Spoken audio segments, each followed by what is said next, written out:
वीर ब्रह्मोत्सव का दूसरा दिन। आज का नाटक है वाकवान। रंग सृष्टि पटना की प्रस्तुत है। नेशनल स्कूल ऑफ ड्रामा से पास आउट हमारे सनन है, वो उपस्थित है निर्देशक। इससे पूर्व मंचन शुरू हो, उद्घाटन की जो प्रक्रिया है, सर्वप्रथम उद्घाटन करेंगे। पंखा ऑफ करके, पंखा ऑफ करके, अपूर्व पंखा।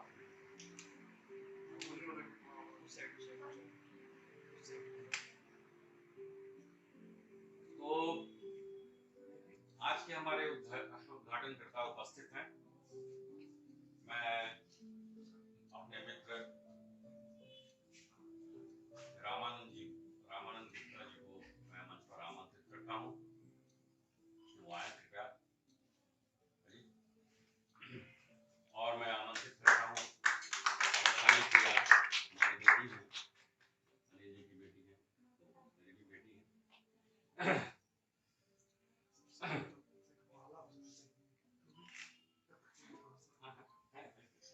नहीं क्या की माचिस क्या नहीं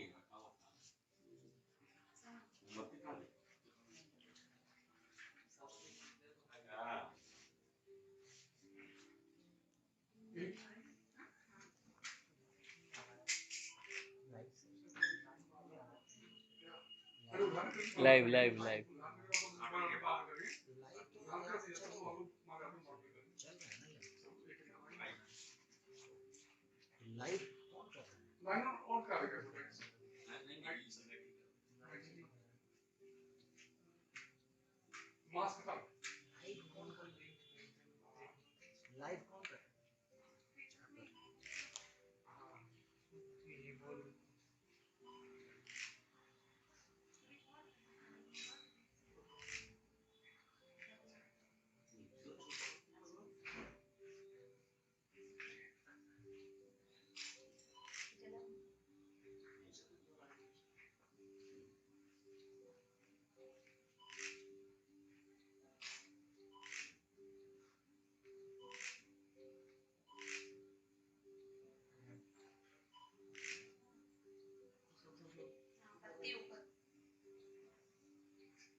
मैं रामानंद भाई को आज के महोत्सव के विषय में, कल इन्होंने थोड़ा सा नाटक कर रहा।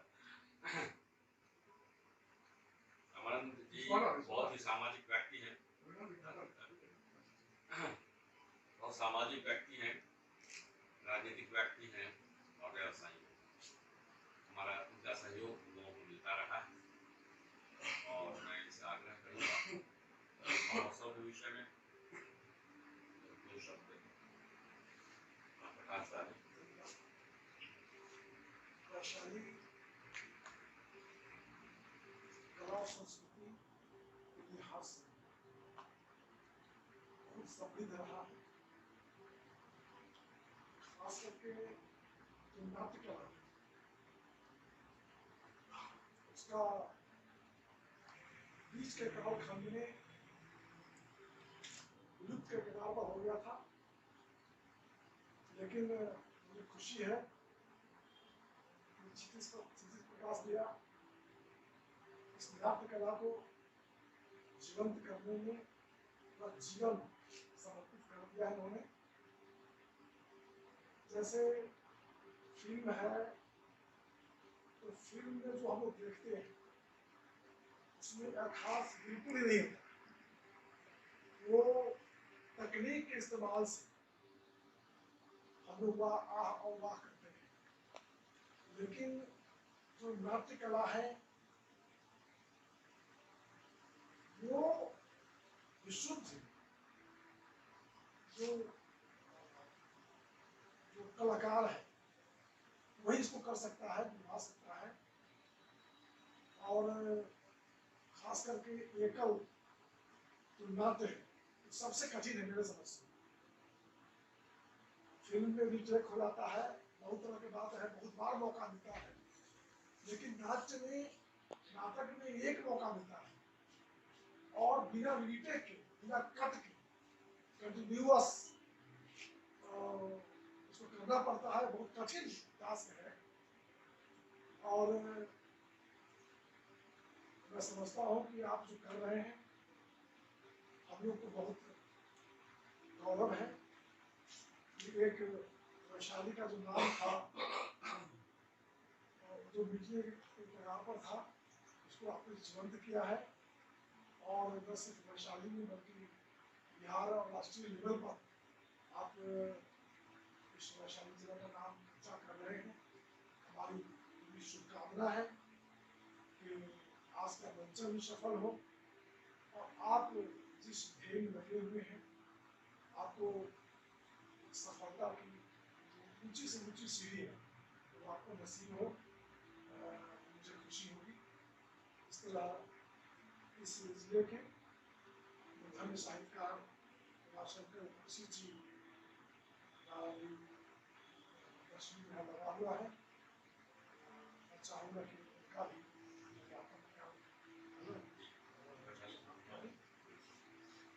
दो शब्द मैं चाहूँगा।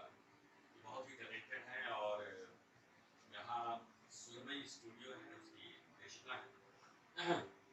तो जैसा कि मैंने पहले कहा कि हम लोगों की बेटी है, मैं चाहूँगा कि सुरमई हुई दो शब्द हवाले।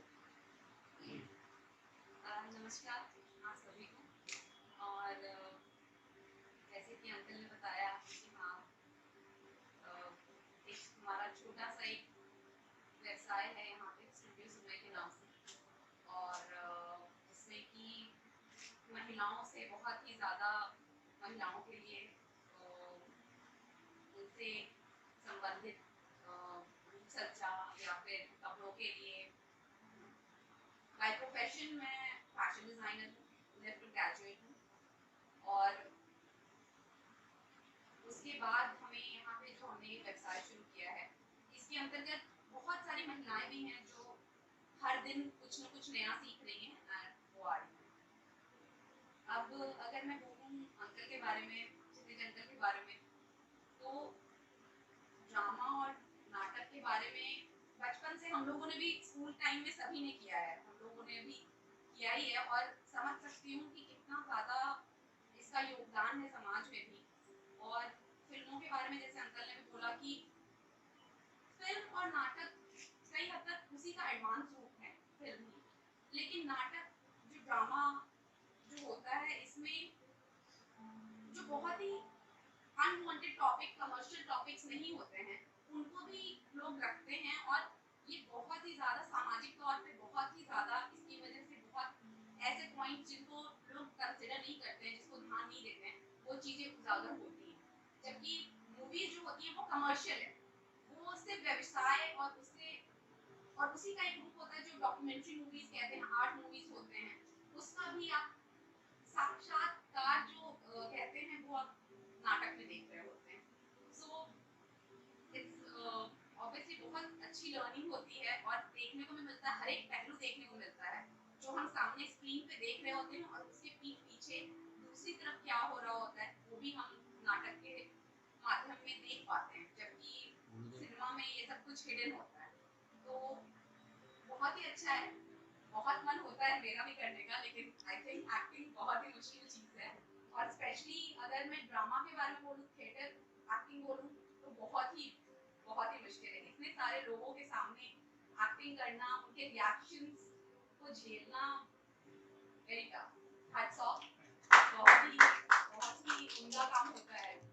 और मैं देखना चाहूँगी आज हमारा जो ये आज का मंचन है, आई एम रियली थैंकफुल कि देखने का मौका मिल रहा है। Thank you. अब मैं चाहूँगा कि पुष्पांजलि अर्पित किया जाए। उसके बाद विनीत जी आएंगे। विनीत जी उनके बड़े लड़के आएंगे। विनीत जी के लिए सभी आग्रह है यही पुष्पांजलि अर्पित करें।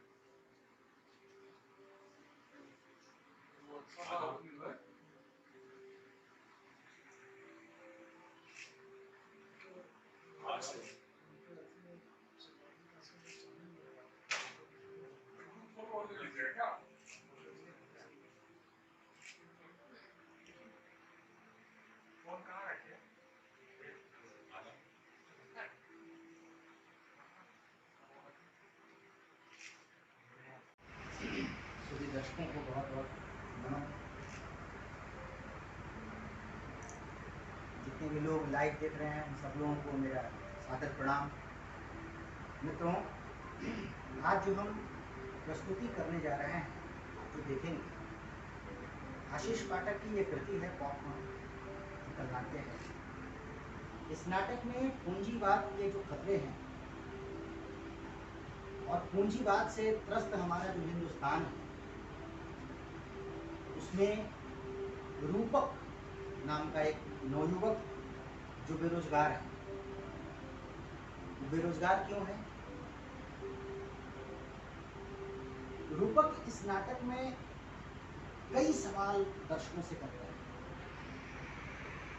और कई सवालात के बाद उसका जवाब भी वो अपने ही अंदाज में देता है और खालिस देसी अंदाज जिसको बोलते हैं, देसी मुहावरों के साथ में वो प्रस्तुत करता है।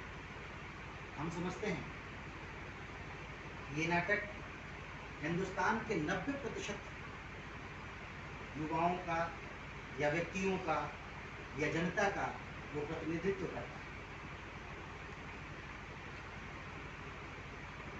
पॉपकॉर्न जो टाइम पास है, टाइम पास के रूप में हम लोग सब देखते हैं, इसीलिए इसका नाम पॉपकॉर्न है। और इस पॉपकॉर्न का प्रतिनिधित्व मेरे ख्याल से रेलवे स्टेशन के पे जाने वाले जनता, जितनी भी जनता जाती है आती है, वो सब तो करते ही हैं, लेकिन मुझे लगता है कि इस नाटक में एक पात्र आता है, कुटिया, जो अर्ध विषिप्त है और वह भी किसी व्यक्ति के आधे फल से, आधे सेव से उसको टाइम पास बना लिया जाता है।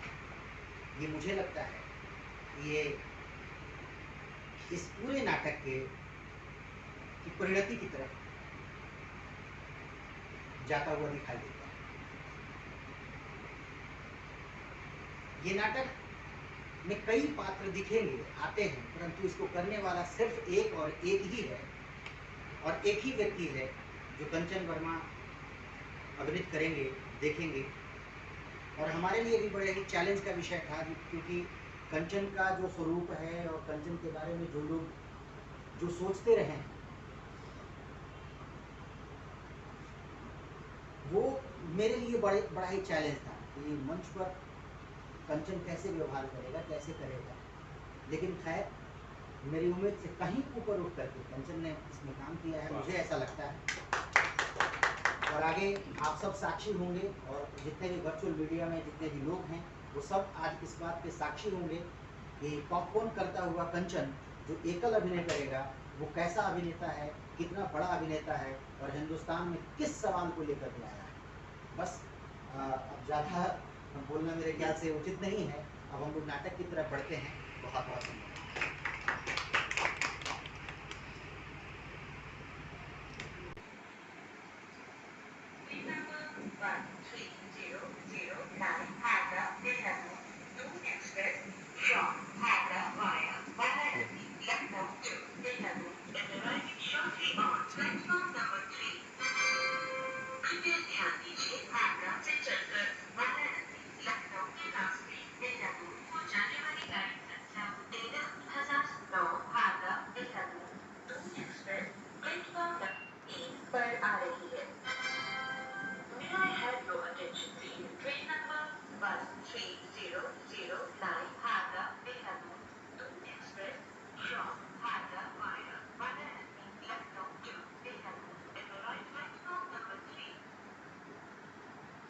हिंदुओं को राम राम, मुसलमान को सलाम, दास मलूका कह गए सबके दाता राम।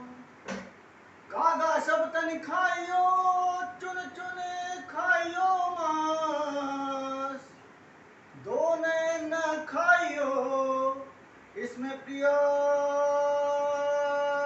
मिलन की आस।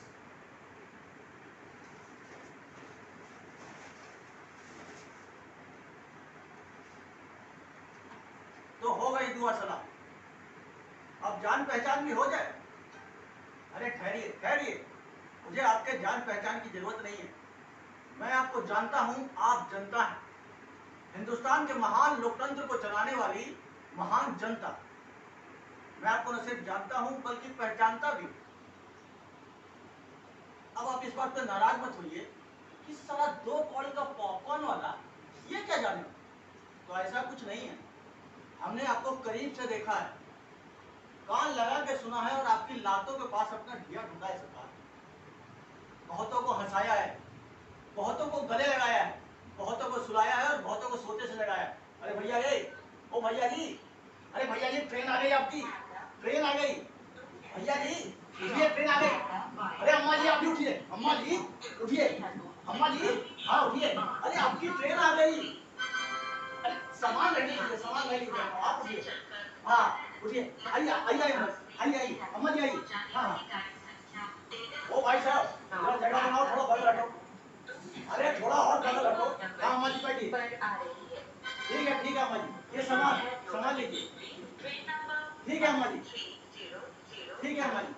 अम्मा जी इसीलिए मेरी आपसे पुरानी जान पहचान है। सन 97 की मुलाकात है, अब मेरी बारी।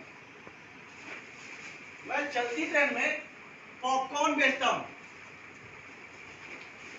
ए पॉपकॉर्न टाइम पास रही, पॉपकॉर्न ले ले, मकई का दाना पास के खाना ले ले, पॉपकॉर्न पॉपकॉर्न ले ले, टाइम पास रही, मकई का दाना पास के खाना मकई का दाना ले ले, पॉपकॉर्न टाइम पास ले ले।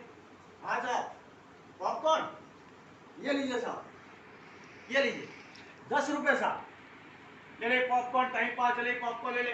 हाँ मैडम पॉपकॉर्न ये लीजिए।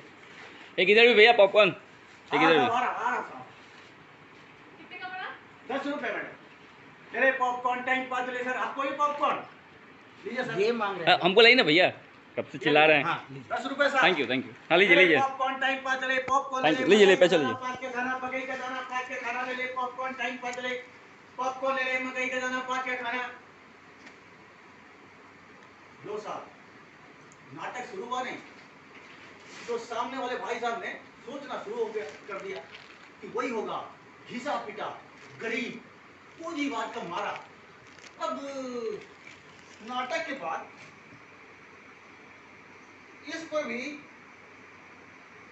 दया करनी पड़ेगी और कार का दरवाजा खोलते हुए कहेंगे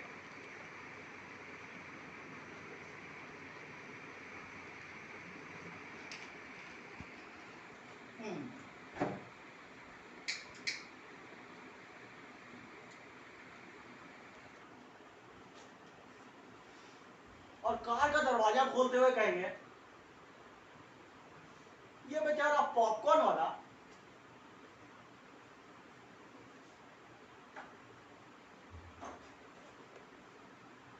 over, man.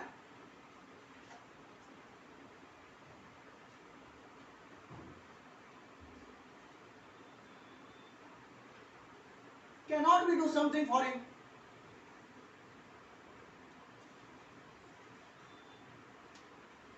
हाँ, एक बार जानकारी के बता दूं कि धूम्रपान स्वास्थ्य के लिए हानिकारक है। हाँ, कि तो सॉरी सर, मैं आपको जानता हूं, पर आप मेरी पहचान करते वक्त बेचारी का धोखा न खाएं, इसलिए परिचय देता हूं। जी हाँ, मैं पॉपकॉर्न वाला हूं, पर बिल्कुल भी बेचारा नहीं हूं, बल्कि आपकी बेचारगी से परिचित पॉपकॉर्न वाला हूं। मेरा नाम रूपक है। वैसे इतने सालों अपने कानों से अपना नाम सिर्फ ए पॉपकॉर्न वाले, अरे ओ पॉपकॉर्न वाले, ओ पॉपकॉर्न, यही सुना है। इसलिए रूपक नाम डिग्री में ही ठीक है। हाँ जी, हाँ, डिग्री है मेरे पास भी, एमए की डिग्री। अब आप फिर धोखा खाएंगे, मुझे बेचारा पढ़ा लिखा पॉपकॉर्न वाला समझकर। तो फिर सच सुन लीजिए, मैं बिल्कुल भी बेचारा नहीं हूँ और कोई मुसीबत का मारा भी नहीं हूँ। हाँ, पॉपकॉर्न अपनी मर्जी से बेचता हूँ और एक ही डिग्री नहीं है मेरे पास, समाज शास्त्र में एमए के अलावा पीएचडी भी है मेरे पास, और वो भी आपकी बेचारगी पर मैंने इसे चलती ट्रेन में ही कर दिया। इसलिए मैं बेचारा बिल्कुल नहीं। हालांकि पॉपकॉर्न बेचूंगा यह सोचकर पढ़ाई नहीं की थी। इसी शहर के पास के गांव का रहने वाला। यहाँ सेना की भर्ती के चक्कर में गांव से कुल 5 लड़के आए थे। वो चारों फौज में सिपाही बनने से ज्यादा उसे नौकरी मांगते थे, इसलिए वो चारों आज फौज में सिपाही। पर अपनी कहानी जरा अलग है। मैं फौज को सच्चे अर्थों में अपनी मातृभूमि की रक्षा से जोड़ता हूँ। सजग प्रहरी की तरह जनमानस की रक्षा करना चाहता हूँ, क्योंकि देश के लोगों से मुझे बेहद प्यार मिला, जो आज भी है, और थोड़ी दया आती है। बहरहाल भर्ती के पहले दिन जब मैं गैरिसन ग्राउंड पहुंचा और भर्ती होने वालों की भीड़ देखी तो देशभक्ति का सारा नशा उतर गया। उसके बाद भग दड़, रेलम पेल, मारपीट, वर्तमान सिपाहियों द्वारा भविष्य के सिपाहियों को मारते देखा। भर्ती 1 महीना आगे बढ़ गई। मेरे साथ आए उन चारों को कोई फर्क नहीं पड़ा और गांव लौट गए कि 1 महीने बाद आएंगे। मैं 2 कारणों से इसी शहर में रुका। पहला ये कि घर वाले ये मान बैठे थे, हाँ अब रूपक नहीं, अब तो रूपक का मर्यादा नहीं आएगा। खाली यहाँ पहुंचकर मैं अपनी इंसल्ट नहीं करना चाहता। दूसरी बात ये कि मैं सोचने लगा, देश सेवा के लिए भी इतनी भीड़। वैसे जहां जहां देश की सेवा की बात आती है, भीड़ तो होती ही, क्योंकि देश सेवा की आड़ में कल्टीवाले लोग अपने और सगे संबंधी को भला जो करते हैं। हाँ, इस कल्टी के चक्कर में जहां जहां देश सेवा की बात आएगी, भीड़ तो होगी, चाहे नेतागिरी की हो, पुलिस की भर्ती हो या फौज की।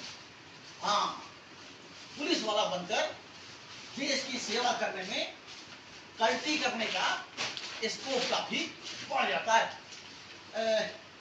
एक बार तो मैंने गृह मंत्री को पत्र लिख डाला, सर मैं रूपक, उम्र 24, सीना फुलाई 36, बिना फुलाई 32, पूर्णतः पुरुष, भारतीय, पाक साफ पुलिस रिकॉर्ड, दौड़ में बेहद तेज, आपके डिपार्टमेंट में सब इंस्पेक्टर से लेकर सिपाही तक किसी भी पद पर काम करने के लिए तैयार हो जाना। मुझे जीवन में कभी भी तनख्वाह नहीं चाहिए, बल्कि जितनी तनख्वाह आप देते हो उससे दुगुनी राजस्व कोष में जमा करवा दूंगा, और तो और वर्दी भी खुद ही सिलवा लूंगा जनाब।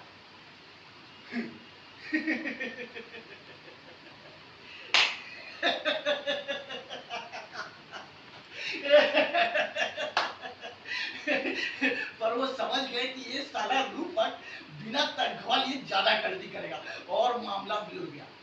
गृह मंत्री ने पत्र का कोई जवाब नहीं दिया और पत्र का कोई जवाब नहीं आया। वैसे इतने लाजवाब खत का कोई जवाब भी आपको भरोसा नहीं तो आप यह पत्र अपने नाम से किसी भी देशभक्ति के डिपार्टमेंट को डाल कर देखिए, आपको फ्री में भी कोई देशभक्ति करने नहीं बुलाएगा। हाँ, वहां भीड़ इतनी होगी कि सिर्फ, अरे थोड़ा भारी करो यार, अरे और रखो, अरे रखो, भारी करो उसको। हाँ हाँ, सिर्फ पैसे देकर ही देशभक्ति की जा सकती है। खैर मैं गलती करने वालों से नहीं था और सच्चा देशभक्त फौजी बनना चाहता था, और इन 2 कारणों से इसी शहर में रुक गया और महीना बीतने का इंतजार करने लगा। एक दिन मेरी मुलाकात मेरे गुरु से हुई, वो भी मेरी तरह झोल लटकाए घूम रहे थे। मैंने उन्हें आवाज दी, ए पॉपकॉर्न वाले, अरे ओ बाबा, ओ पॉपकॉर्न वाले, अरे ओ पॉपकॉर्न, ओ बाबा, हाँ हाँ, अरे थोड़ा इधर आइए। और वो दिव्य स्वरूप मेरे समक्ष आकर खड़े हो गए।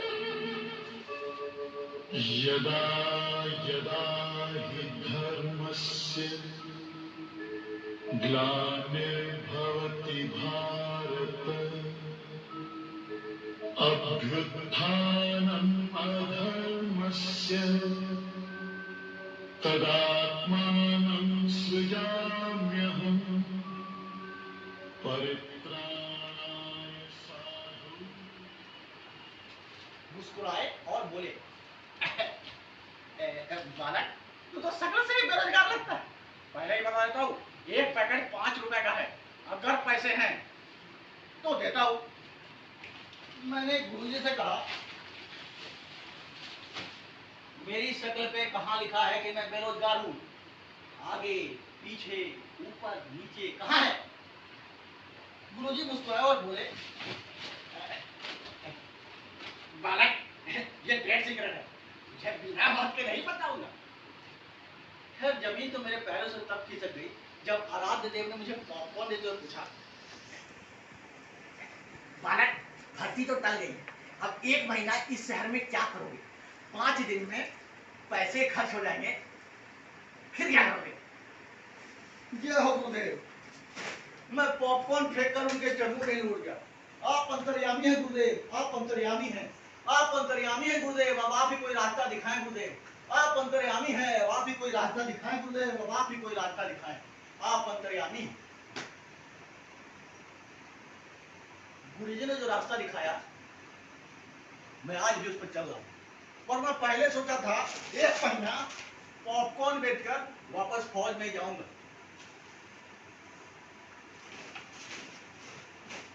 कोई कुछ बोला क्या? और वो क्या करते हैं? हाँ जी, और वो क्या गुरुजी ने क्या कहा था? गुरुजी क्या कहे? गुरुजी ने क्या कहा था? Again it's my trade secret.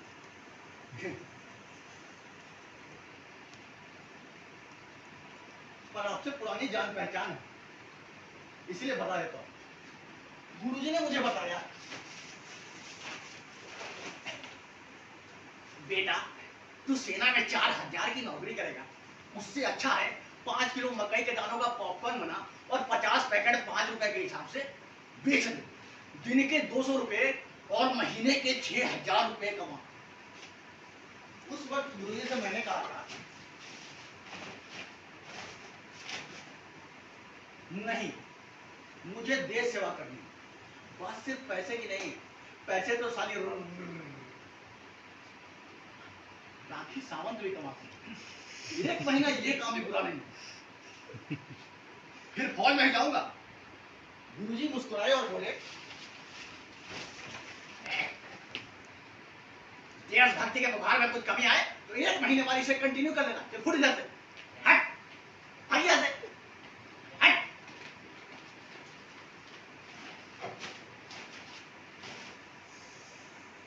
और मैं पॉपकॉर्न बेचने लगा। करता भी क्या, घर और पेट तो पालना ही था, जीना था भले ही घास की तरह। मैं तो घास लूं, मैं आपके घर के धरे पर उगाऊंगा। घास लूं, हर चीज कर लूंगा, हर ढेर पर उगाऊंगा। घास लूं, मैं अपना काम करूंगा, मैं आपके हर किए धरे पर उगाऊंगा।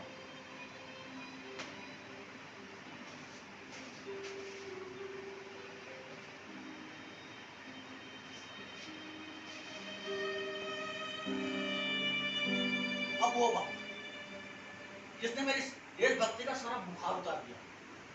एक दिन चलती ट्रेन में झोला लेकर चल गया।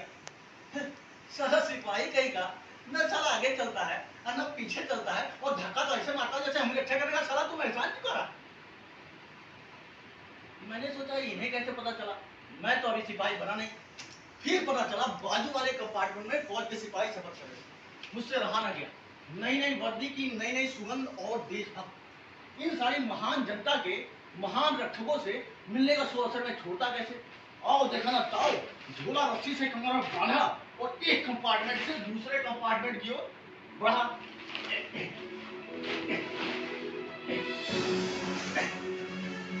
बीच के डब्बे जुड़े नहीं थे, इसलिए हमेशा की तरह खिड़की पकड़कर बड़ी मशक्कत के बाद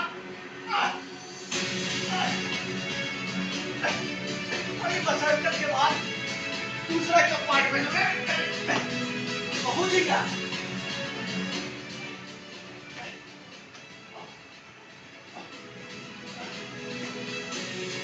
कंपार्टमेंट की छटाई निकाली थी, जनता के रक्षक ही रक्षक भरे पड़े थे। नई नई वर्दी और उसके खुशबू के अलावा वहां कोई नहीं। उन्होंने अपने सॉरी का प्रोजेक्ट पिछले स्टेशन पर ही दे दिया था, साला सिपाही का ही था। सर्वप्रथम मेरा स्वागत जनता के उस रक्षक से हुआ जो लघु शंका के लिए जा रहा था।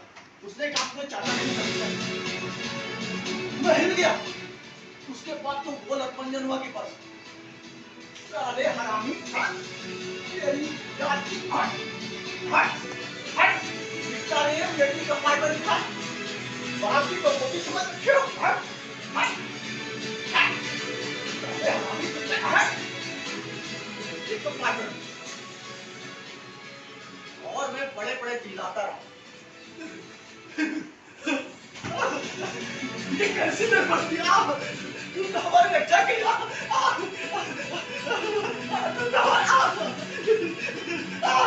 तू तो हमारे रक्षा को मैं तो मौका दे रहा मैं तो मौका दे रहा मैं तो मुझे मौका दे रहा मैं तो मौका दे रहा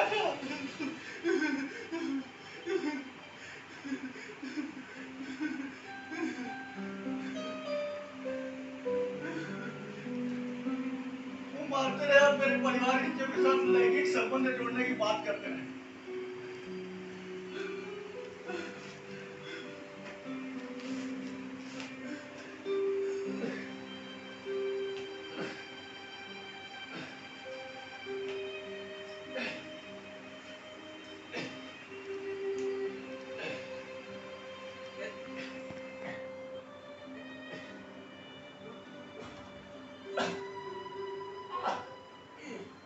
सालों ने पूरा सिस्टम ही हिला दिया था।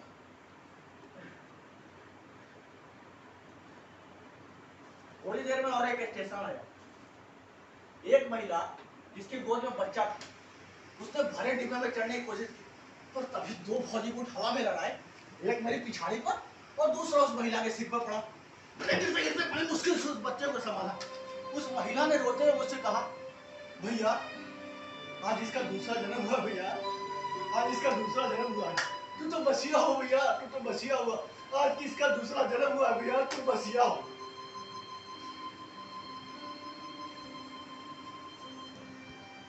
मैंने भी रोते हुए उससे कहा, नहीं, जन्म तो मेरा दूसरा हुआ। सारा बुखार उतार दिया। एक एक बूट की मार ने मुझे फिर से पैदा कर दिया। मैं तो आज ही पैदा हुआ, बिल्कुल अभी, इसी वक्त, एकदम फ्रेश। मैं हूं पॉपकॉर्न वाला। मेहनत की लूट सबसे खतरनाक नहीं होती, पुलिस की मार सबसे खतरनाक नहीं होती, गद्दारी, लोग की मुट्ठी सबसे खतरनाक नहीं होती, बैठे बिठाए पकड़े जाना बुरा तो है, सहमी सी चुप में जकड़े जाना बुरा तो है, पर सबसे खतरनाक नहीं होता। सबसे खतरनाक होता है मुर्दा शांति से भर जाना, न होना तड़प कर सब कुछ सहन कर जाना, घर से निकलना काम पर और काम से लौट कर घर आना। सबसे खतरनाक होता है हमारे सपनों का मर जाना, हमारे सपनों का मर जाना।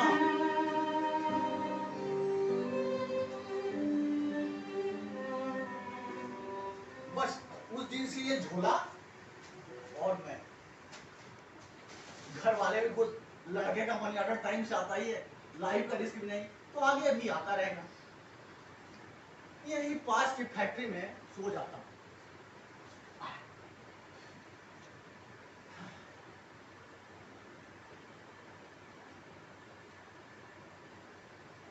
तमा खा लेता हूँ और किसी बात की दिक्कत तो हिंदुस्तान में है ही नहीं। जहां मनाए बैठ जाओ, जहां मनाए खड़े हो जाओ, और जहां मनाए 1 मिनट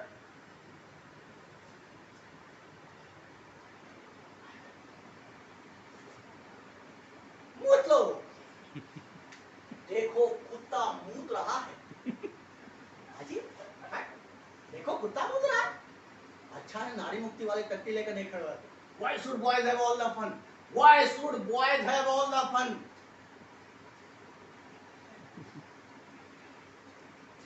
मेरे चारों साथी फौज में हैं। अच्छा है, कभी ट्रेन में मिल जाए तो फिर से वायदा होने से बचा लीजिए। हाँ, फिल्म देख रहे हैं।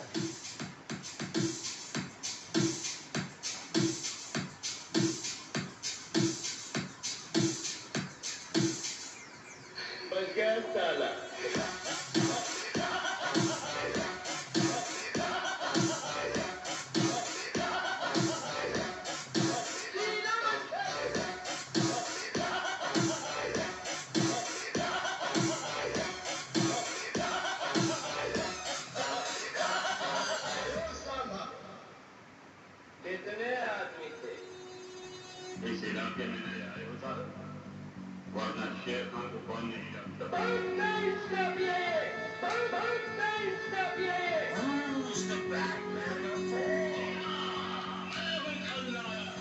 सारा शहर मुझे गायब के नाम से जानता है और इस शहर में मेरी हैसियत पूरी है। शैडो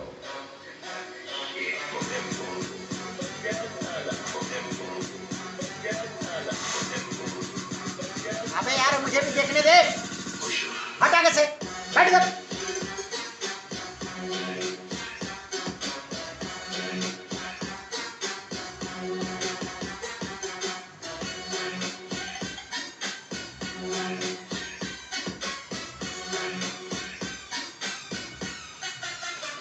मुझे समझ नहीं आता। बैठ।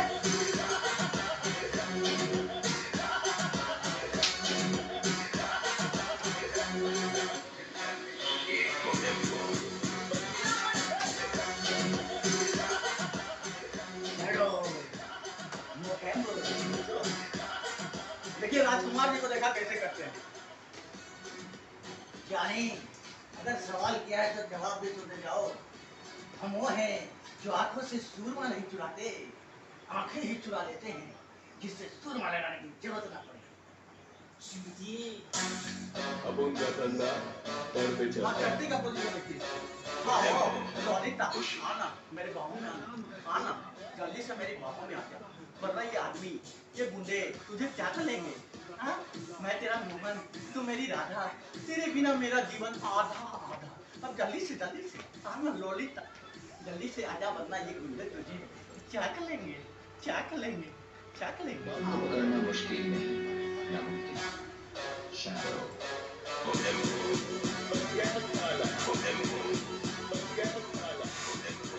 हाँ, बिल्कुल मेरे बात की करेंगे। करे, बहुत ज्यादा क्या तू इधर? जाके अपनी माँ से करना तेरी नजर उतार ले, वरना मेरी नजर पड़ी ना तो नजर नहीं आएगा। चल फोड़ इधर से, चल भाग, हट।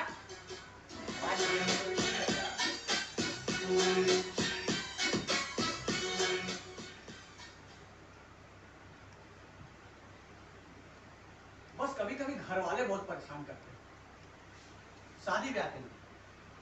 मैं इस दुर्घटना से बच कर रहना चाहता हूँ। जी हाँ, दुर्घटना ही तो है। अब कल की बात ले लो, सारे डिब्बे को पॉपकॉर्न खिला के मैं जरा दम लेने बैठा ही था कि सामने एक जवान लड़के को बैठे थे, जरा बेवजह मुस्कुराए चले जाते।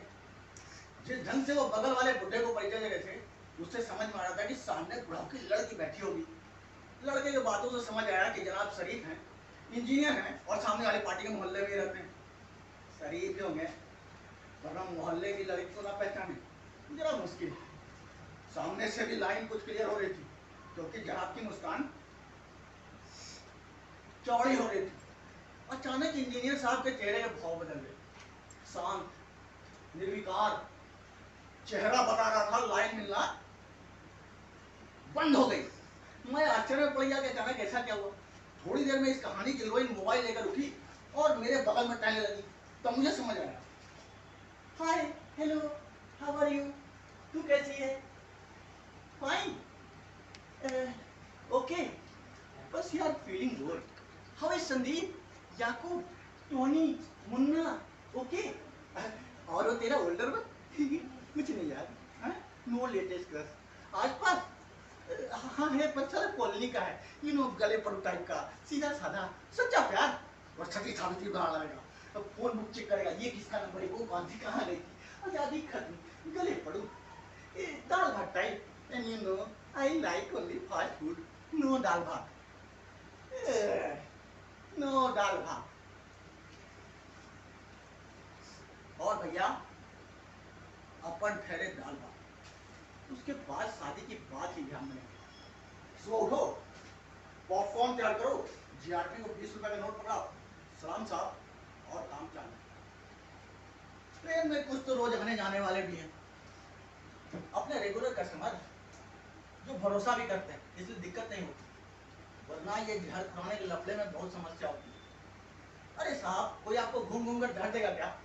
वो तो आपके बाजू बैठेगा, अंग्रेजी बोलेगा, विश्वास हासिल करेगा और आपको सुलाकर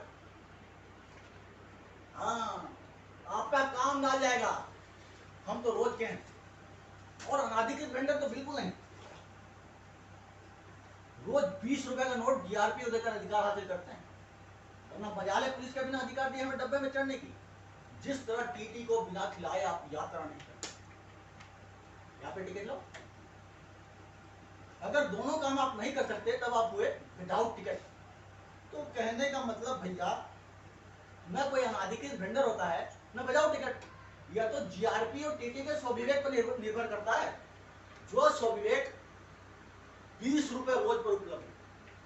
पैसे के खेल निराले मेरे भैया, पैसे के खेल निराले, पैसे के खेल निराले मेरे भैया, पैसे के खेल निराले, पैसे के खेल निराले मेरे भैया, पैसे के खेल निराले।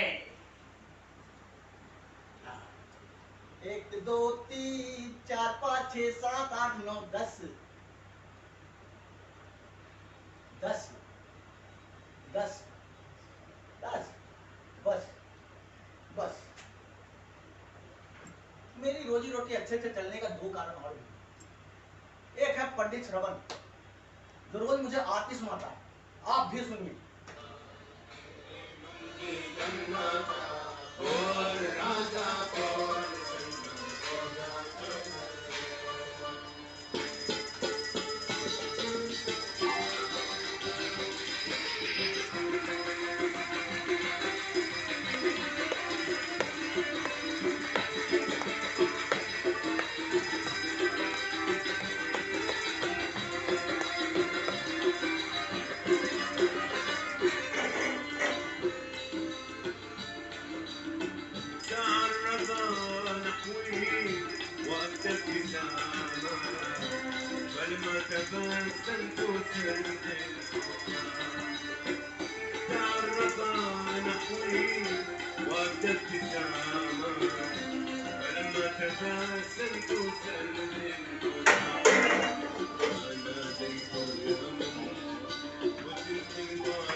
कुछ समझ में आई आती?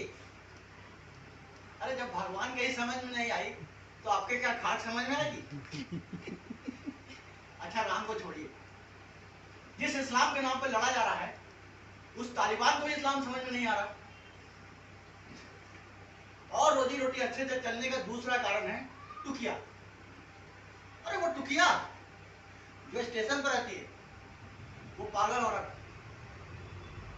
स्टेशन पर रहने वाली पागल, मैं उसे रोज 2 पैकेट पॉपकॉर्न के देता हूँ, और वो भी अगर 10 का नोट निकल जाए तो क्या कहती। और परोपकार तो होता ही है भैया। उसका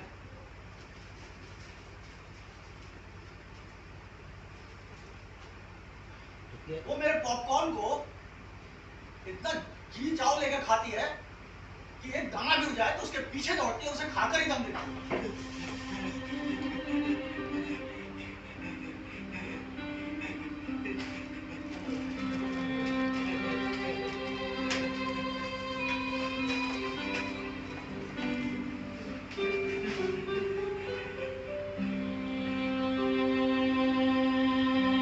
उसका नाम टुकिया इसलिए है कि मेरे पॉपकॉर्न खाते समय को छोड़कर वो पूरे समय बस टकटकी लगाए आने जाने वालों को देखती रहती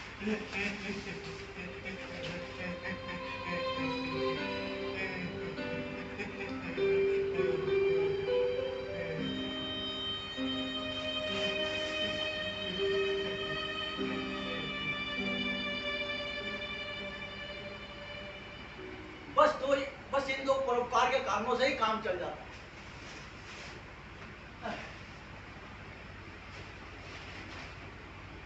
अरे वो आ गया।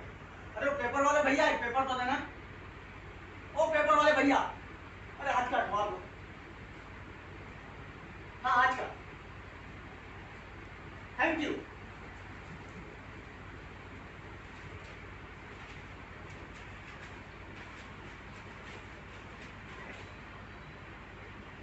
मेरे पढ़ने लिखने की आदत यहाँ आकर भी नहीं छूटी।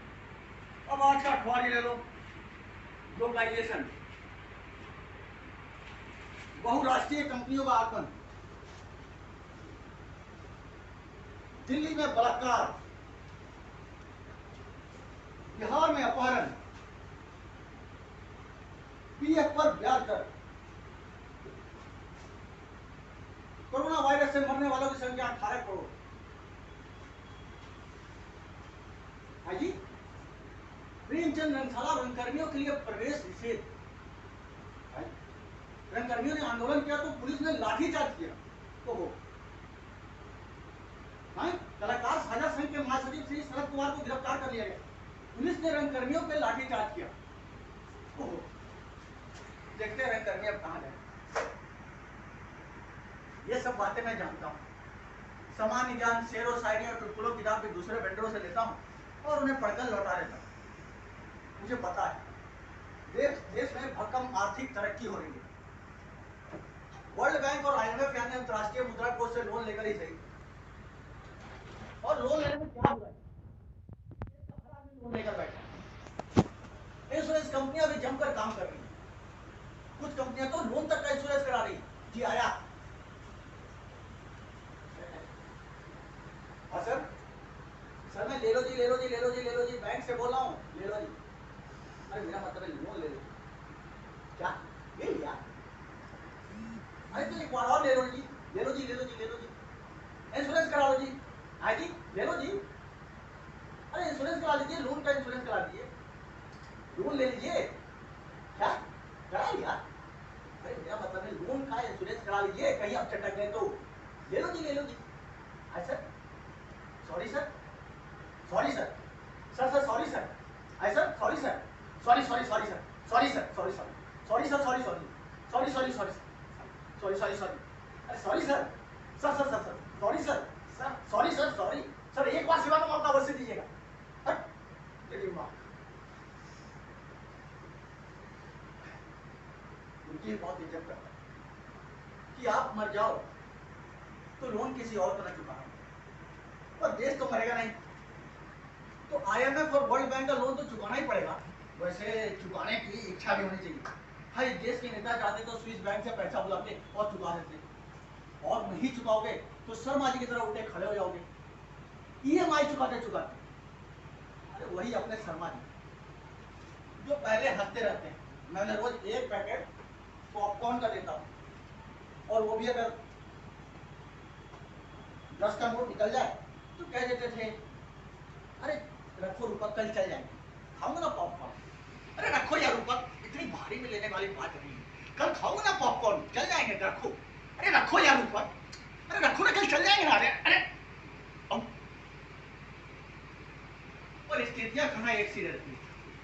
पहले शादी का लोन लिया तो शर्मा जी ने मुस्कुराना बंद कर दिया, फिर बाइक की EMI चालू हुई तो पॉपकॉर्न बिना मांगे खाना शुरू कर दिया। फिर कार की EMI चालू हुई तो सिर इतना झुकाकर बैठने लगे जैसे सारी EMI उनके सिर पर ही रखी। EMI बढ़ती गई और उनका सिर झुकता ही चला। टीवी की EMI, फ्रिज की EMI और घर के लोन की EMI में तो सिर के बल ही खड़े हो गए। खूब तरक्की दी है EMI ने हिंदुस्तान को, सब कर्जे के चकाचौंध में डूबे पड़े। भैया अपन तो GRP के 20 रुपए से उधार नहीं करते, और यहाँ ये हाल है कि देश के आदमी को कहो ताजमहल का 200 साल का फाइनेंस है, 1000 रुपए महीने की EMI बनवा के रजिस्ट्री करवाऊं, पर आप ऐसा मत करिए। भले ही मेरे पॉपकॉर्न मत खाना, पर कर्जे से EMI से बच के रहना। लेकर तन के नाप को घूमे बस्ती गांव, हर चादर के घेर से बाहर निकले पांव। चादर से पांव बाहर निकलते हैं तो नहीं चादर हाजिर है। फाइनेंस उपलब्ध, EMI 200 रुपए प्रति माह। आपके आसपास भी कोई EMI का शौकीन हो तो ध्यान से देखना, दिन ब दिन उसका सिर झुकता जाएगा, क्योंकि EMI सिर के ऊपर ही रखी रहती है, मुस्कुराहट चली जाती है। ऐसे आदमी को जूता मत गिराना, क्योंकि कुछ दिन में वो भी इतना झुक जाएगा कि सिर के बल ही चलेगा, और सिर में जूता अच्छा नहीं लगता। वैसे भी जूता बड़ी खतरनाक चीज है, वो जमीन और आदमी के बीच फिट हो जाती है और आदमी वास्तविकता से कट जाता है, और EMI के पंख लेकर हवा में उड़ता रहता है। हवा हवा ये हवा EMI बना दे, साबुन तेल चड्डी बनियान मुझको दिला दे, सिर मेरा झुका दे, उल्टा मुझको करा दे, मैं हवा में उड़ूंगा, खूब ऊपर उड़ूंगा। हवा हवाए हवा, हवा हवाए हवा, हवा हवाए हवा, हवा हवाए हवा, हवा हवा हवा, हवा हवा हवा, पर हवा है कहां से? इतनी भीड़ में तो सिर्फ पसीना ही आता है। स्टेशन पर भीड़ इतनी कि एक हाथ से आदमी हैंडल पकड़कर खड़ा होता है तो दूसरा हाथ अपने पर्स पर रखता है। फिर मेरा पॉपकॉर्न खाए के हिसाब से। आपने शादी की है तो गरीब के पेट पे लात क्यों मारते? अब भीड़ बढ़ेगी तो आदमी ढंग से खड़ा होगा नहीं, पॉपकॉर्न खाएगा नहीं। अब शादी की है तो जरा जनसंख्या का भी ख्याल करना, वरना एक आदमी खड़ा होकर चिल्लाएगा और मुझे भारतीय होने पे गर्व है, तो उसकी पत्नी पीछे से कहेगी ऐसे मुझे भारतीय होने पे लगातार गर्व है, गर्व है, गर्व है। जिन लोगों को भारतीय होने पे सचमुच गर्व है वे बेहद चिंतित हैं, ग्लोबलाइजेशन को लेकर भारी चिंता करते हैं। फिर कुछ पूछ रहे हैं आप?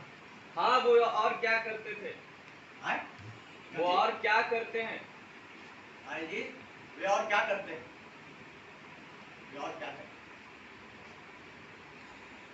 वे और बहुत कुछ करते हैं, वे बस चिंतन करते हैं। बताओ यार।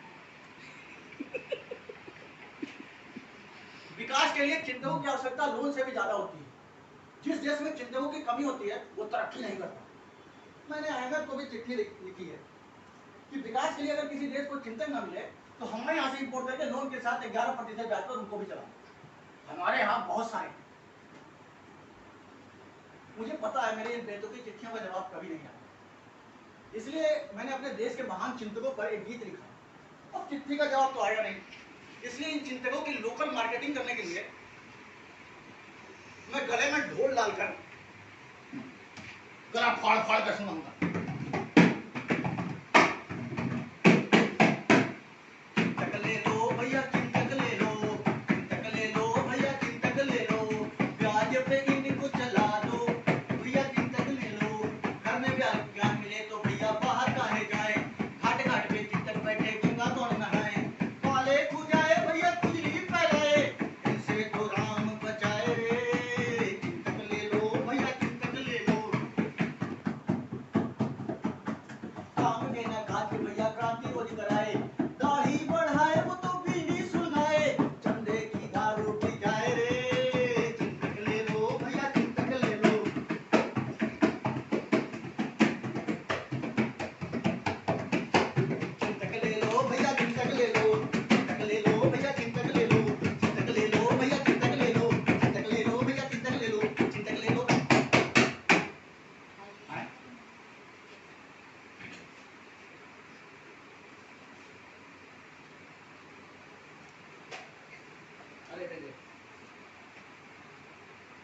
अरे शर्मा जी का मिस कॉल। पहले तो घंटे भर बात क्या करते थे, जब से ईएमआई चालू हुई है तब से मिस कॉल मारने लगे। ये चिंतक ग्लोबलाइजेशन को लेकर बेहद चिंतित। उनका कहना है अमेरिका इंटरनेशनल गुंडा है। होगा भाई, हमें कौन सा चाकू दिखाता है।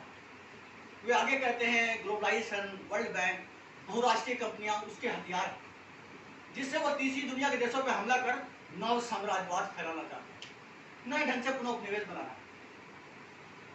ट्रेनों में अक्सर ऐसी बातें लोग करते हैं। वो हमें अरबों का पानी यानी कोल्ड ड्रिंक पिला देते हैं, तो हमने कहा भैया मत पियो, मत पियो, एकदम मत पियो। गन्ने का रस पियो, गन्ने का जूस। गन्ने का रस पीने में शर्म आती है? कम कपड़े पहनने में शर्म नहीं आती? वो जबरदस्ती मुंह में थोड़े ही घुसते हैं। बहुराष्ट्रीय कंपनियां सारे देश को खा जाएंगी, उनके सामने भारतीय कंपनियां टिक नहीं पाएंगी। कुछ करो कि टिक जाए, कुछ ज्यादा मेहनत करो, अच्छा माल लो। अब हम ही को देखो ना, लोग कहते हैं खुदरा व्यापार बढ़ जाएगा, पूंजीवादी अपने शॉपिंग मॉल खोल लेंगे, तुमसे कौन खरीदेगा। हमने कहा क्यों नहीं खरीदेगा, मेरे पॉपकॉर्न का टेस्ट अच्छा हुआ तो हर कोई खरीदेगा। अब मैं भी देखता हूँ कौन सा अंबानी चलती ट्रेन में पॉपकॉर्न बेचने आता है। डरते करो, चिंता छोड़कर भगवान का नाम लो और काम में लग जाओ।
कौन उधर म्यूजिक बजा रहा है?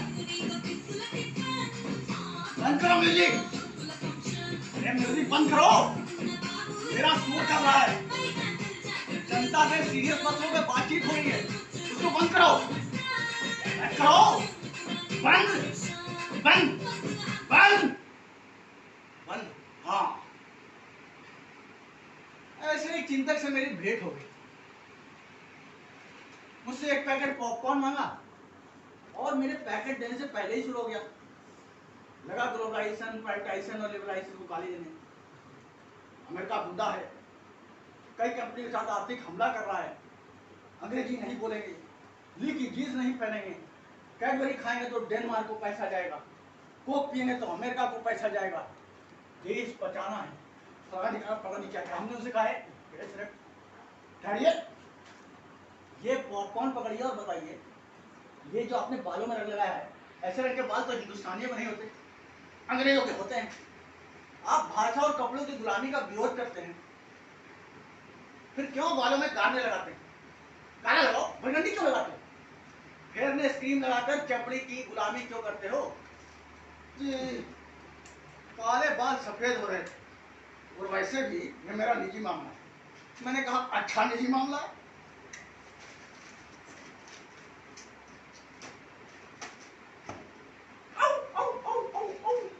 माइकल जैक्सन हो क्या? आपसे अपनी चमड़ी और बालों की हीन भावना नहीं समझती तो देश के पके बालों में 65 साल बाद ग्लोबलाइजेशन का बरगंडी रंग लगाना क्या बुरा है? उसने गुस्से मुझे देखा और बोला ऐसा लिख लेना, और चला गया। मुझसे लोग सिर्फ टाइम पास के लिए बात करते हैं, कोई सीरियसली नहीं लेता। वैसे भी पॉपकॉर्न होता ही टाइम पास के लिए, तो मैं भी टाइम पास और मेरा पॉपकॉर्न भी टाइम पास। और रही बात चिंतकों की, तो वो चिंता नहीं करते रहेंगे। अच्छी शासन व्यवस्था के लिए चिंता, अच्छी अर्थव्यवस्था के लिए चिंता, पर साला कोई अच्छा आदमी बनाने के लिए चिंतन नहीं करता। अच्छा आदमी बनाने की मशीन कोई नहीं बनाता।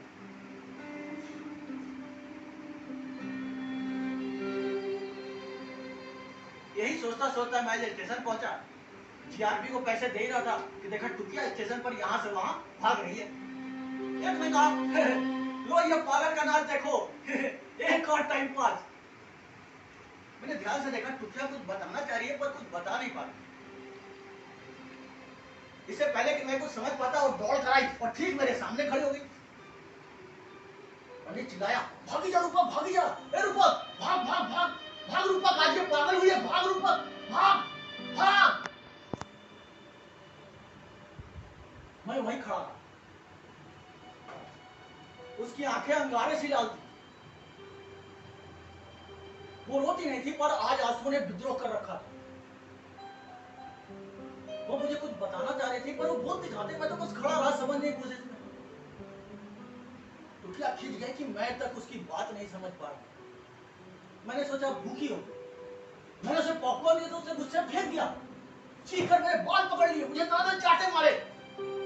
उससे हिम्मत भरा तो मेरे हाथों को नोचने लगी, फिर वो मेरे गालों को नोचने लगी। मैं चुपचाप खड़ा रहा पर वो रुकी नहीं, मेरी शर्ट फाड़कर मेरी छाती को नोचने लगी।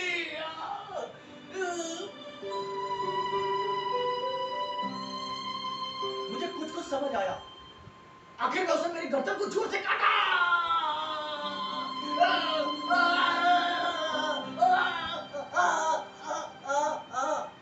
मैं दर्द से चीख नहीं वाला था कि वो चीख कर गिर पड़ी। मैंने नीचे पड़ी टुकिया को ध्यान से देखा। उसके शरीर पर वैसे ही निशान थे जैसे अब मेरे शरीर पर। उसके हाथों पे नाखूनों के निशान और गर्दन पे दांतों के निशान मैंने देखे। मैं समझ गया कल रात टुकिया भी किसी का पॉपकॉर्न हो गई, किसी का टाइम पास। सभी खड़े होकर तमाशा देख रहे थे। इतने में उसने अपना हाथ पल्लू के अंदर डाला और उसमें से एक आधा खाया सेब मुझे निकाल कर दिया। मैंने पलटकर तमाशबीनों की तरफ देखा, सभी खड़े थे। बस फल वाला धीरे धीरे पीछे खिसक रहा था। मैंने दौड़कर उसे पकड़ा और पीटना शुरू कर दिया। बोल साले, बोल कुत्ते, बोल हरामजादे, बोल सुअर कलर, बोल हरामी, बोल साले, बोल टुकिया को सेब तूने लिया था, बोल बोल बोल कुत्ते, बोल हरामी, बोल सुअर कलर, बोल हरामजादे मारे, बोल साले तेरा टाइम पास है क्या, बोल बोल तेरा टाइम पास है क्या, बोल साले, बोल बोल बोल।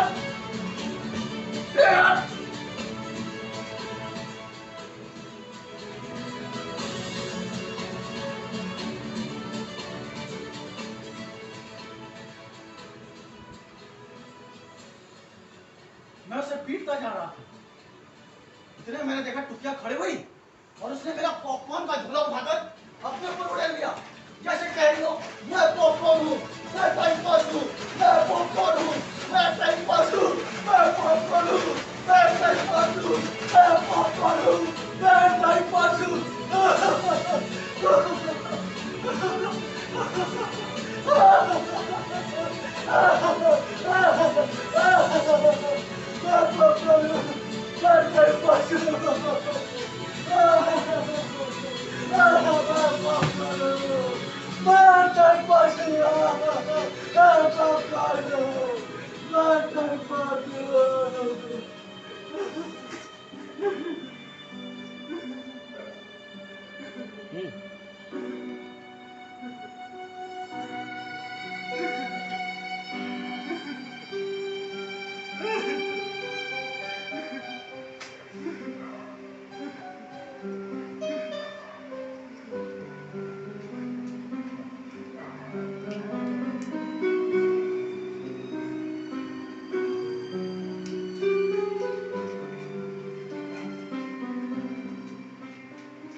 अब स्टेशन पर हम दो पॉपकॉर्न वाले होकर बैठे हैं।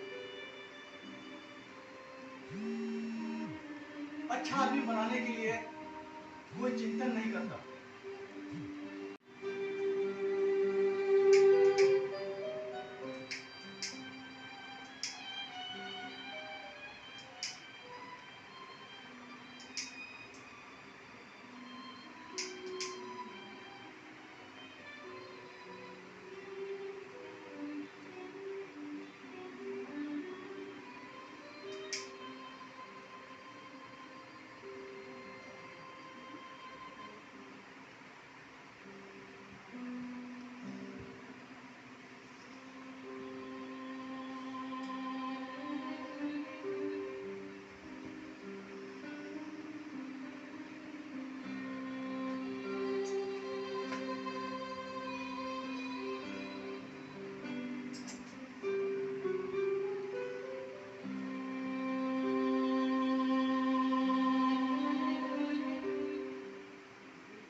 सबसे खतरनाक वो आंख होती है जो सब कुछ देखते हुए भी जमीन पर होती है।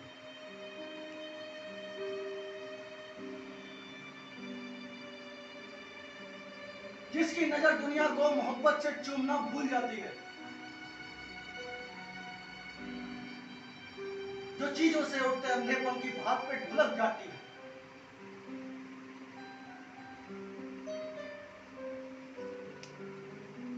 रोजमर्रा के क्रम को पीती हुई एक लक्ष्य विहीन दोहराव के उलटफेर में खो जाती है।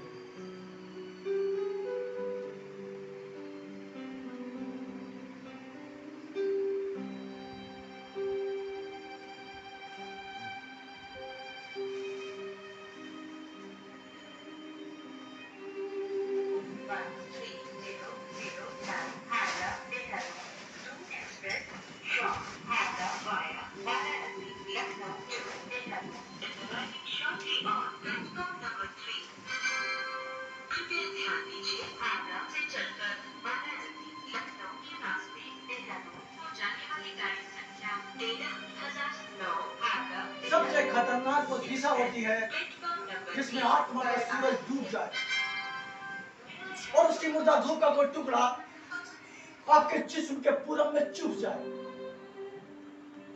सबसे खतरनाक वो आंख होती है, सबसे खतरनाक वो आंख होती है।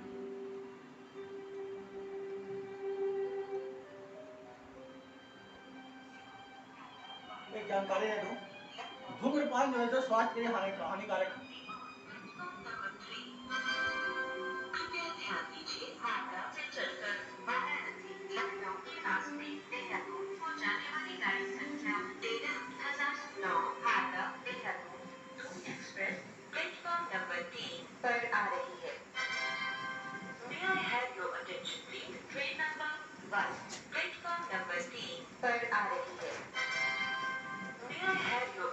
पॉपकॉर्न टाइम पास ले, पॉपकॉर्न ले, मकई का दाना पास के खाना, मकई का दाना पास के खाना ले, पॉपकॉर्न टाइम पास ले, पॉपकॉर्न ले, मकई का दाना पास के खाना ले, पॉपकॉर्न पॉपकॉर्न ले, पॉपकॉर्न।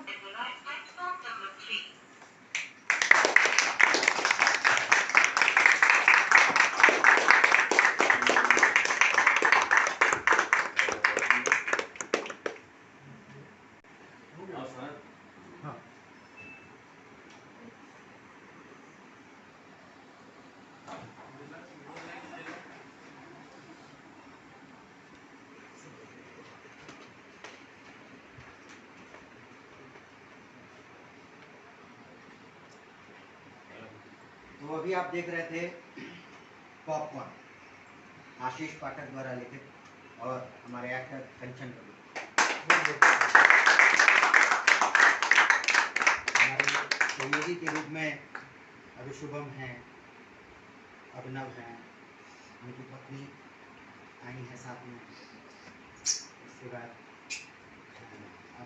ये क्या नाम है, अमरीश। और सबसे ज़्यादा मैं धन्यवाद देना चाहता हूँ निर्माण रंगमंच को, इन्होंने हमें अपने यहाँ ये प्रस्तुति करने के लिए मुझे बुलाया। बहुत बहुत धन्यवाद। और हम सब लोगों का ये मानना है कि परिस्थितियाँ चाहे कितने भी प्रतिकूल हो जाएं, रंगमंच जिंदा रहना चाहिए, तभी हमारा समाज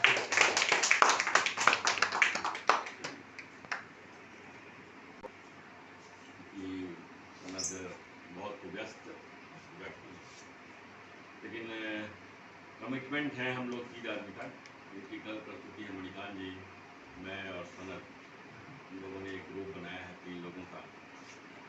अब 7 दिवसीय नाट्य महोत्सव हम लोग कर रहे हैं, वो पूरे हिंदुस्तान में एक साथ है, पूरे हिंदुस्तान में, खासकर जितने मेट्रो सिटी हैं, सेकेंड मेट्रो सिटी से ये हम लोगों का एक ख्वाब है कि नेशनल स्कूल ऑफ ड्रामा विश्व भारत रंग महोत्सव करता है। कोई हिम्मत नहीं करता है कि उसके पैरेलल कुछ काम हो, सब उसकी दलाली में लगे। हम लोग 3 लोगों ने हिम्मत किया कि हम खड़े होंगे उसके पैरेलल। पैसे नहीं है मेरे पास, लेकिन हमारे मित्र लोग हैं पूरे हिंदुस्तान में हैं, वो लोग करेंगे, करने को तैयार हैं। तो इसके साथ ही आज का ये मंचन यहाँ समाप्त होता है। कल अभिनय आर्ट्स की तरफ से मणिकांत जी के निर्देशन में, और वो अभिनय भी कर रहे हैं, दूसरा अध्याय प्रस्तुत होगी। दूसरा अध्याय बहुत इम्पॉर्टेंट, आज के ज़माने में बहुत इम्पॉर्टेंट, वो अवॉर्डेड ये है नाटक। पहला ही लेखन था दूसरा अध्याय, और मुझे एक बड़ा साहित्यिक सम्मान वो है आज के हमारे महिला और पुरुष के बीच के बनते बिगड़ते संबंध के विषय, और गंभीर विषय और चुनौतीपूर्ण विषय उन्होंने किया है। तो निश्चित तौर पे आपका नज़दीक जो भी मित्र हैं, खासकर हम लोगों की उम्र के, और जो देख रहे हैं हम समाज में, जो झेल रहे हैं, नित्य टूटन देख रहे हैं, एक परिवार टूटता जा रहा है और टूट टूट के बिखर जा रहा है। इन स्थितियों में दूसरा अध्याय को देखना बहुत जरूरी है। आप लोगों का बहुत बहुत शुक्रिया। और मैं ये भी से आग्रह करूँगा कि आए और आइए, कल ले क्या परसों डेली आके क्या होगा। आज हम लोग ऐसे व्यक्ति के श्रद्धांजलि के लिए एकत्रित किया, मास्टर कौशिक जी, जो हमारे अभिभावक थे, जो सदा मुस्कुराने वाले व्यक्ति आज हमारे बीच नहीं है, हम उनको श्रद्धांजलि अर्पित करते हैं। और श्री प्रकाश जी जो अभियान चला रहे हैं, और जो तमाम यहाँ इसमें सहयोग कर रहे हैं, हम आपको भी आभार व्यक्त करते हैं कि आप कला संस्कृति को जिंदा रखने के लिए एक मुहिम चला रहे हैं। और बहुत बड़ा ये मुहिम है, जहाँ एक तरफ ये मोबाइल और बहुत सारी अभी जो चल रही है उसमें समाज परिवार बिखर रहा है, दूसरी तरफ आप इस कला संस्कृति के माध्यम से इसको जोड़ने का काम कर रहे हैं। तो हम ज़्यादा चूँकि बहुत समय हम लोग बिता चुके हैं, फिर हम लोग इस आशा के साथ कल आप हम लोग फिर जुटे। और आज का ये कार्यक्रम हम समाप्त करने की घोषणा करते हैं और आपके प्रति आभार व्यक्त करते हैं कि आप लोग